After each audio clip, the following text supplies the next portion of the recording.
Hello student, next part of the chapter हम पढ़ रहे हैं और हम दो तरह के रिसोर्सेज पढ़ रहे थे। एक नेचुरल रिसोर्सेज और दूसरा था ह्यूमन रिसोर्सेज।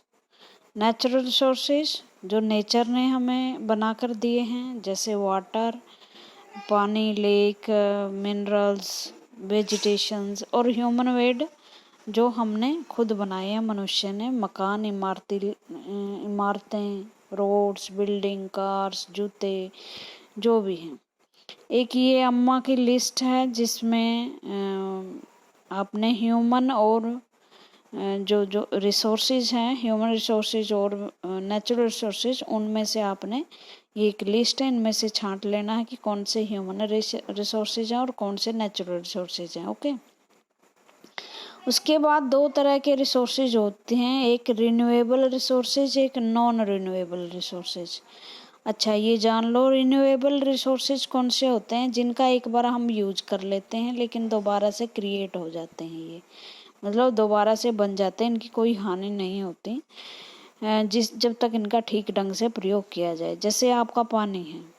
पानी क्या है? एक जल चक्र के माध्यम से उतना ही रहता है पृथ्वी पे जितना ये होता है। मतलब समुंदर से वाष्प, वाष्प से बादल, बादल से बरसात, बरसात से नदियाँ, झीलें, और दोबारा से फिर, मतलब पृथ्वी पे ये सर्कल चलता रहता है। रिन्यूएबल रिसोर्सेज है, दोबारा हमें मिल सकता है। इसी तरह सोलर एनर्जी, हर रोज़ सूर्य निकलता है, एनर्जी देता है, कल फिर निकल आता है।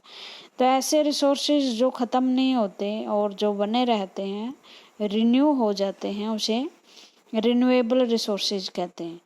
नॉन रिन्यूएबल रिसोर्सेज वो होते हैं जो एक बार ख़त्म होने के बाद लंबे समय तक पैदा नहीं होते। जैसे आपका ऑयल है, जो ऑयल है और फ्यूल है, दूसरा ईंधन गैस है, वो किससे बनता है? जानवरों के, पशु पक्षियों, पशु पौधे, इनका जो दबे हुए शव होते हैं, उनसे लाखों सालों की प्रक्रिया के बाद फ्यूल बनता है, ऑयल बनता है। जब ये एक बार ख़त्म हो जाता है तो दोबारा बनने में इतनी ही प्रक्रिया लग जाती है। जैसे कोयला आपका बनता है, कोयला ये भी अवशेषों से बनता है, लेकिन ये भी हज़ारों सालों की प्रक्रिया ले लेता है। इस तरह के जो रिसोर्सेज होते हैं वो एक बार ख़त्म होने के बाद दोबारा उनको बनने में काफ़ी समय लग जाता है। इसलिए बार बार ये जोर दिया जा रहा है अब कि जो रिसोर्सेज हैं वो ख़त्म होते जा रहे हैं और उनका हमें सही ढंग से प्रयोग करना चाहिए ताकि आने वाली पीढ़ियों को भी हम इन्हें सौंप सकें, सभ्यता का विकास रुके ना इनकी वजह से। सच रिसोर्सेज पढ़ लेते हैं एक बार। Renewable resources are those which get renewed और रिप्लेनिश्ड क्विकली, जो दोबारा जल्दी बन जाते हैं। Some of these are ultimate and are not affected by human activities. उनमें से कुछ ऐसे होते हैं कि वो ह्यूमन एक्टिविटीज़ से उन पर कोई असर नहीं होता, जैसे सोलर और wind energy. Yet careless use of the certain renewable resources like water, soil, इनमें भी दो तरह के होते हैं। एक पर तो ह्यूमन की एक्टिविटीज़ का फ़र्क ही नहीं पड़ता, जैसे सूर्य है, वो मनुष्य उसके तक पहुंच ही नहीं सकता तो उसका फ़र्क नहीं पड़ता। लेकिन कई बार हम ऐसे चीज़ें हैं जहाँ तक हमारी पहुंच है, जैसे वाटर, सोयल, फॉरेस्ट। मनुष्य फॉरेस्ट को काट रहा है, सोयल को ख़राब कर रहा है, पानी का प्रयोग जो है वो बिना प्लानिंग के तरीके से यूज़ कर रहा है, बेहिसाब यूज़ कर रहा है, जिससे उनका जो स्टॉक है वो कम होता जाता है। Water seem to be unlimited resources. अब हमें क्या लगता है, पानी ऐसा रिसोर्सेज है कि वो कभी ख़त्म नहीं होगा, लेकिन पानी को हम वैसे ख़त्म नहीं होगा, लेकिन पानी का स्वरूप बदल देंगे हम। जो पानी नदियों में और या ग्लेशियर्स में मीठे पानी के रूप में होता है, वो खारे पानी में कन्वर्ट हो जाएगा अगर हम उसे सही ढंग से यूज़ नहीं करेंगे। तो इस तरह से अगली लड़ाई ये बता रहे हैं, संसार में रिसर्चर्स जो बता रहे हैं कि पानी पे होंगी, क्योंकि साफ पानी मिलना मुश्किल हो जाएगा। और यहाँ तक कि कहा है कि जो अंटार्कटिका और अटलांटिक महाद्वीप हैं वहाँ तक पाइप लाने की बहुत सारे देशों ने तो डिज़ाइन भी बना लिए हैं, प्लानिंग भी कर ली है। तो हमें क्या है, रिसोर्सेज का प्रयोग बड़े ही संभाल कर करना चाहिए। अगर आपके भी आसपास घरों में इस तरह से रिसोर्सेज का प्रयोग गलत हो रहा है तो उसको बचाइए। पानी की एक बूंद भी आपके जीवन के लिए बहुत ज़रूरी होती है। Non renewable resources are those which have a limited stock, जिनका स्टॉक बहुत कम होता है, जो हमारे पास कम मात्रा में होते हैं। वंस द स्टॉक आर एक्सवेटेड, एक बार स्टॉक खत्म हो जाए तो 1000 ईयर लग जाती हैं उसी स्टॉक को बनने में। ठीक है।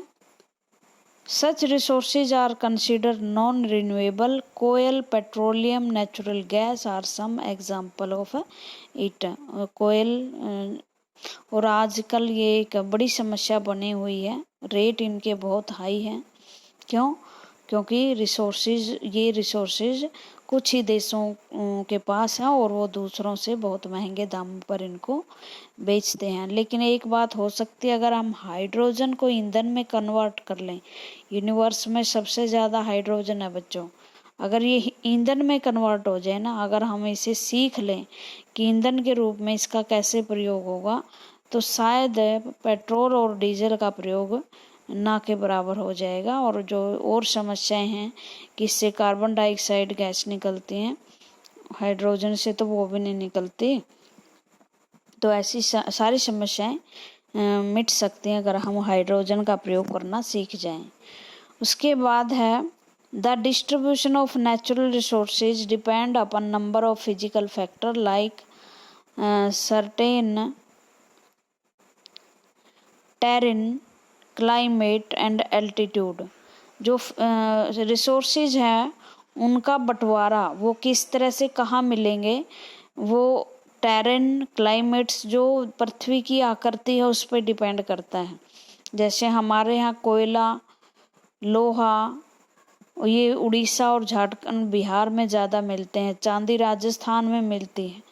तो ये कारण है कि पृथ्वी में ऐसे बहुत सारे इन्वायरमेंट वो होना चाहिए, बहुत सारी फिजिकल या क्लाइमेट सिचुएशन होने चाहिए, आकृति होनी चाहिए, जिससे हमारी जो है वो ये संसाधन हमें मिलते हैं। उसके बाद ग्रोसरी वर्ड, इनको बड़े ध्यान से देखा करो बच्चों, क्योंकि इनसे क्वेश्चन आते हैं। स्टॉक ऑफ रिसोर्सेज, स्टॉक का मतलब होता है हमारे पास कितनी मात्रा में रिसोर्सेज अवेलेबल है, तभी तो हम प्लानिंग कर पाएंगे ना कि किस ढंग से हमें प्रयोग करना चाहिए।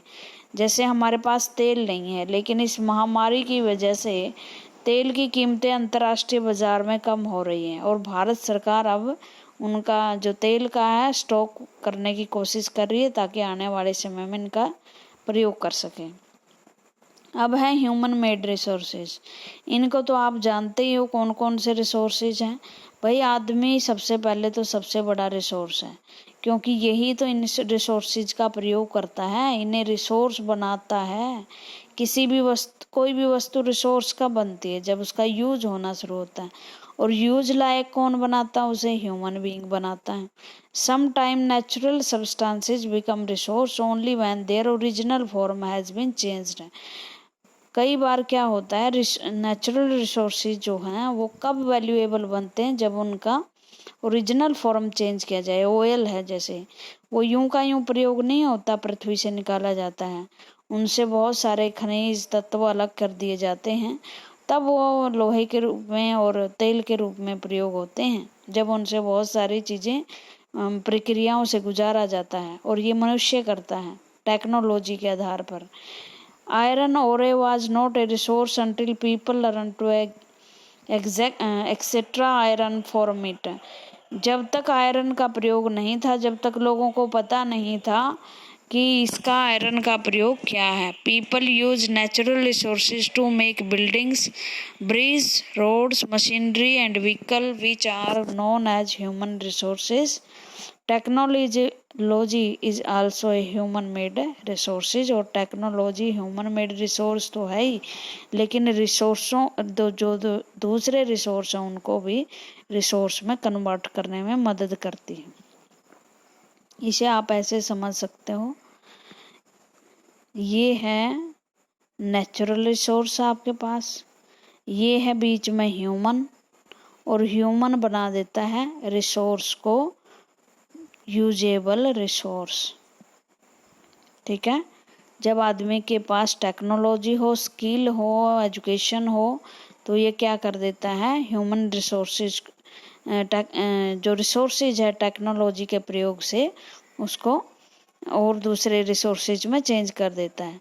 Sometimes natural substances become resources only when their original form has been changed. कई बार नेचुरल रिसोर्सेज तब रिसोर्सेज बनते हैं जब हम उनके ओरिजिनल फॉर्म को चेंज करते हैं। Iron ore was not a resource until people learn to extract iron from it. People use natural resources to make buildings, bridges, road, machinery and vehicle which are known as human made resources. Technology इसमें एक महत्वपूर्ण भूमिका निभाती है। So people like us use natural resources to make human made resource, said Mona, nodding an understanding yes. Raju ने कहा, मतलब ये बच्चे हैं और ये डिस्कस कर रहे हैं आपस में कि क्या वो एक नेचुरल रिसोर्स बनता है जब आदमी जो है अपनी टेक्नोलॉजी और अपनी एजुकेशन से उन्हें यूजेबल बना देता है। तो रिसोर्स क्या बन जाता है, जो एक वस्तु है वो रिसोर्स में कन्वर्ट हो जाती है। ह्यूमन रिसोर्स क्या है? ह्यूमन रिसोर्स मनुष्य एक संसाधन कब बनता है? जब मनुष्य दूसरे संसाधन को प्राकृतिक संसाधनों को यूज करता है अपनी नॉलेज से, अपने ज्ञान से, और वो मनुष्य के लिए कोई ना कोई समाज के लिए अच्छा काम करता है, यह समाज के जीवन को सरल बनाने में महत्वपूर्ण भूमिका निभाता है, तो वो ह्यूमन रिसोर्स बनता है। वैसे किसी भी देश की पॉपुलेशन जो है, अगर वो ह्यूमन रिसोर्स नहीं है, मानव के रूप में एक यूजफुल मानव नहीं है, ये नहीं खाया पिया और सो गए, नहीं, वो व्यक्ति जो समाज के लिए कुछ ना कुछ काम आता है, टीचर है पढ़ाने के काम आता है, इंजीनियर है उस देश के रिसोर्स का प्रयोग करने के लिए टेक्नोलॉजी की खोज करता है, तब एक जो आदमी है वो रिसोर्स बन जाता है। अगर किसी देश की जनसंख्या में ह्यूमन रिसोर्स ज़्यादा है तो वो देश ज़्यादा तरक्की करता है, लेकिन अगर उस देश की पॉपुलेशन बहुत निकम्मी है, अनएजुकेटेड है और उसके पास टेक्नोलॉजी नहीं है, तो वो मनुष्यों के एक झुंड के अलावा और कुछ नहीं है। 3 चीज़ें हैं जो मनुष्य को रिसोर्स बनाती हैं। एक उनकी एजुकेशन है, एक उन पर काम करने की कोई स्किल है, ट्रेनिंग है, स्किल को हम ट्रेनिंग भी बोल सकते हैं, वो कोई ना कोई यूजेबल काम करता है सोसाइटी के लिए, और तीसरा है कि वो हेल्दी है। अगर वो हेल्दी नहीं है तो वो समाज पर बोझ बन जाता है। इसलिए हमारे देश की जो सरकार है हमेशा कोशिश करती है कि जो बच्चे हैं वो स्वस्थ रहें, उनका टीकाकरण किया जाता है और नॉलेज के लिए उन्हें स्कूल में भेजा जाता है और ट्रेनिंग के लिए बहुत सारे ट्रेनिंग सेंटर्स खोले जाते हैं। तो 3 चीज़ मैंने बताई, नॉलेज, एजुकेशन और हेल्थ। अब ये कुछ समाचार हैं उनके हम पढ़ लेते हैं। Crops ruined due to drought, can I find a solution? जो सूखे का कारण है वो फसल बर्बाद हो रही है, क्या इसका मैं कोई सोल्यूशन निकाल सकता हूँ? दैट इज, वो सोचते हैं, it's all thanks to the knowledge, education and skill we could find a solution. बहुत बहुत धन्यवाद सब नॉलेज का, एजुकेशन का, जिसकी वजह से हम फसल की बर्बादी को रोक पाए। तो इसके इस तरह से क्या है, जब ह्यूमन रिसोर्स जो हैं, मनुष्य अपने नॉलेज के द्वारा कोई ना कोई रिसोर्स क्रिएट कर देता है, उसे ह्यूमन रिसोर्स बोला जाता है।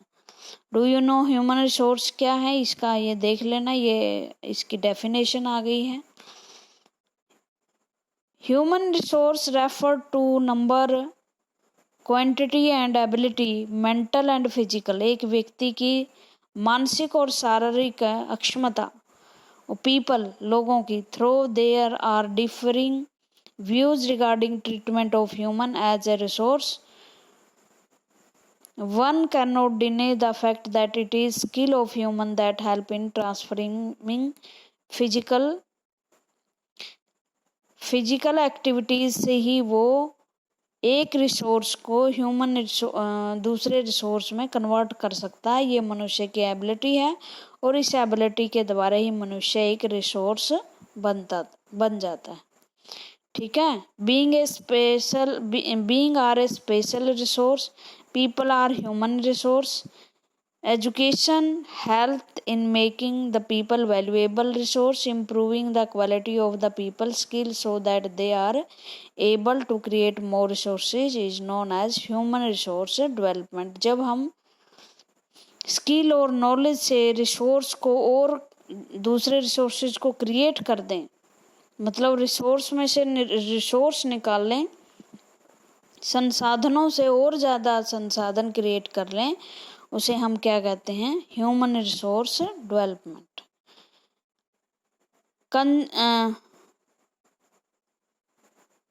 कंजर्विंग रिसोर्स, अब सबसे ज़्यादा ज़रूरी ये है कि इन रिसोर्सेज को बचाया जाए, मतलब रिसोर्सेज का प्रयोग इस तरह से हो कि ये ख़त्म ना हो, ये खराब ना हो, और मनुष्य आने वाले समय में जब मनुष्य की अगली जनरेशन आए वो भी इनका प्रयोग कर सकें।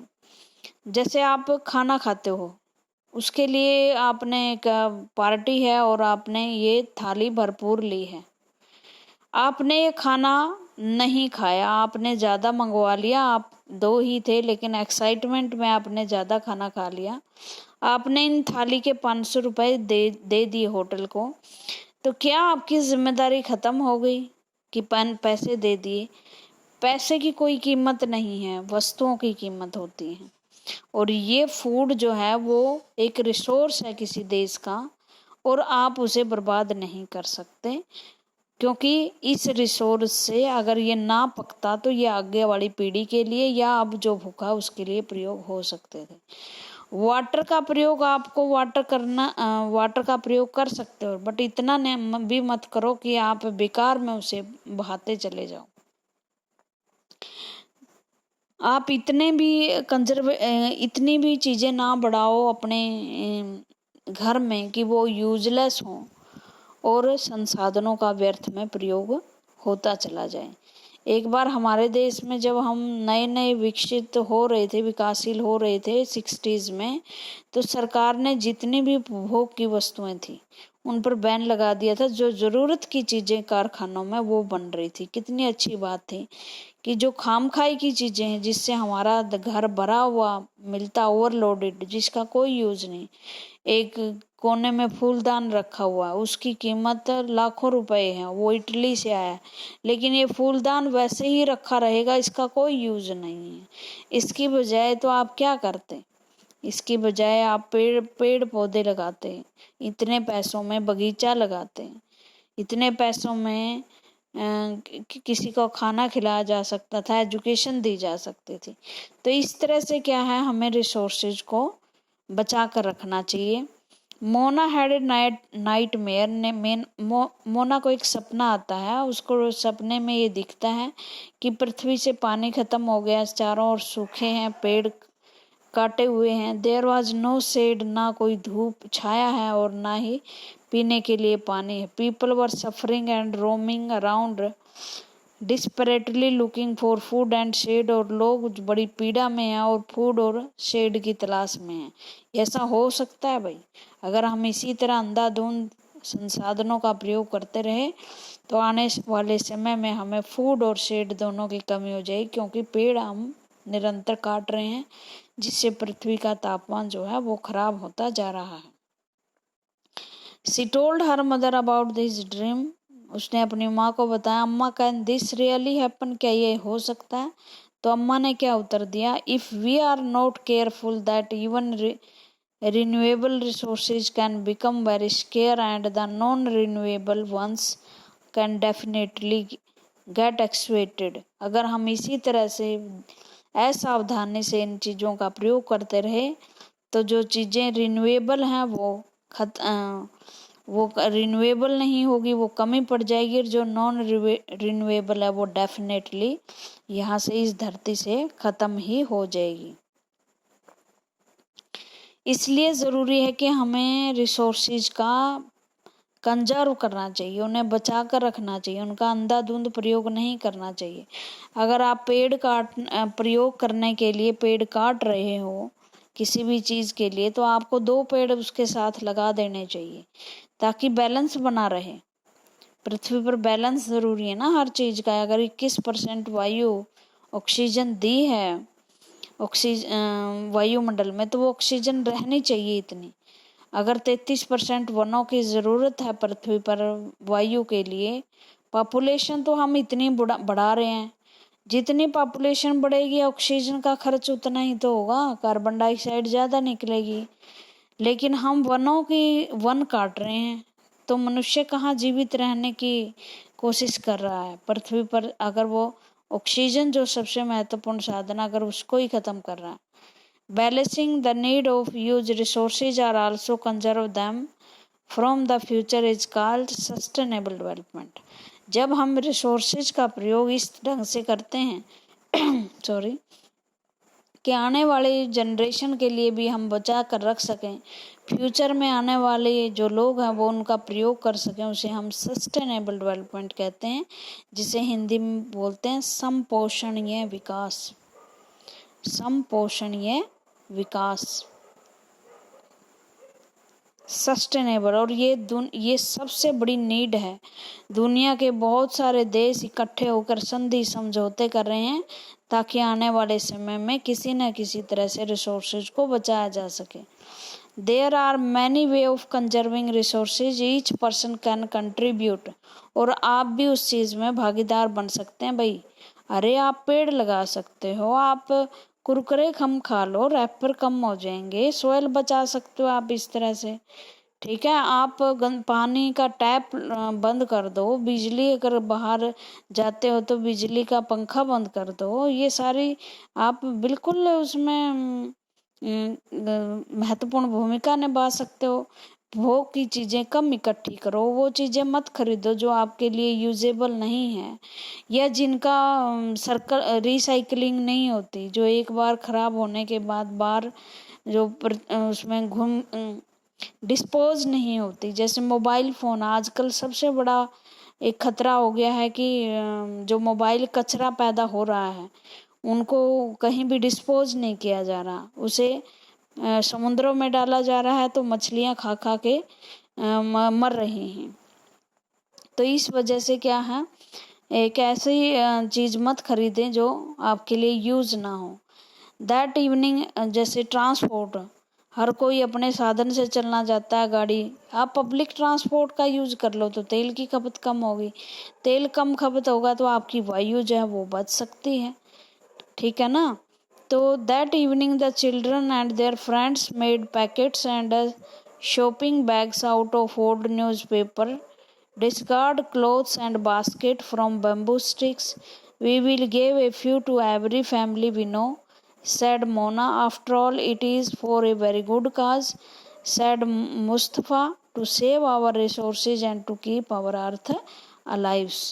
मतलब ये चीज़ों को डिस्ट्रीब्यूट करना चाहते हैं और बड़ी अच्छी बात है कि वो इस पृथ्वी पर जितनी भी चीज़ें हैं, रिसोर्सेज हैं, उनका कम से कम प्रयोग करने की बात कह रहे हैं। मतलब उनका प्रयोग बांट रहे हैं ना, तो मतलब उसका प्रयोग कम कर रहे हैं अपने लाइफ में। I am going to be very careful not to waste paper. हमें पेपर वेस्ट नहीं करना चाहिए। क्यों? क्योंकि जितने पेपर आप वेस्ट करोगे पेड़ उतने ही कटेंगे, क्योंकि पेड़ों की छाल से ही आपके पेपर बनते हैं। ठीक है, सैड जैसी many tree are cut down to make paper. Paper बनाने में बहुत सारे पेड़ काटे जाते हैं। I will see the electricity is not wasted. इसी तरह हमें बिजली का प्रयोग बड़ा सोच समझ कर करना चाहिए। वाटर जो है उसको वेस्ट नहीं करना चाहिए। उसके बाद together we can make a difference, cures the children, there are some of the things Mona, Raju and their friend did. What do you want? What about you, how are you going to help, और आपसे पूछा जा रहा है कि आप कैसे इस ब्रह्मांड को बचाने के लिए, पृथ्वी के रिसोर्सेज बचाने के लिए आप अपनी ड्यूटी कैसे पूरी कर सकते हो बच्चों। जैसे गर्मी आएंगी, अब 3-3 4-4 बार नहाओगे, 2 बार नहा लो। एक फुल 2 बाल्टियों में नहाओगे उसकी बजाय 1 बाल्टी में नहा लो, ठीक है। बहुत सारी चीज़ें हैं जिसे आप छोटी छोटी प्रयास से बचा सकते हो। सस्टेनेबल डेवलपमेंट के कुछ फैक्टर्स हैं, ये पढ़ लेना। सबसे पहले तो respect and care of all form of life, किसी तरह की भी लाइफ हो, पेड़ हो, पौधे हो, जंगली जानवर हो, सबकी रिस्पेक्ट करना। Improve the quality of human life की क्वालिटी को बढ़ाना, इसका मतलब है गंदगी से दूर रहें, स्वच्छ पानी प्रोवाइड करें, अच्छे घर मकान प्रोवाइड करें। Conserve the earth vitality and diversity, पृथ्वी पर जितनी भी भिन्नताएं वनस्पति में, वाइल्ड लाइफ में, उसको बचा कर रखें। जैसे आज जंगली जानवर बहुत सारे खत्म होते जा रहे हैं। Minimise the depletion of natural resources का कम से कम प्रयोग करें, उनका हानि होने से बचाएं। प्रयोग कर लो लेकिन हानि मत पहुंचाओ। Change personal attitude and practice toward the environment के प्रति सहानुभूति रखो भाई। इन्वायरमेंट से हम लेना तो सब कुछ चाहते हैं, देना कुछ नहीं चाहते। तो हमारी एक एटीट्यूड होना चाहिए कि इन्वायरमेंट के प्रति, पेड़ पौधे, जंगली जानवरों के प्रति हमारी सहानुभूति होनी चाहिए, और हमें प्रयास करके इस पृथ्वी पर इन्वायरमेंट को बचाना होगा। इन्वायरमेंट है तो हम हैं, इन्वायरमेंट ख़त्म तो हम ख़त्म, ठीक है। छोटे से बच्चे हो आप प्रयास करके अपने पर्यावरण को बचा सकते हो। Thank you very much.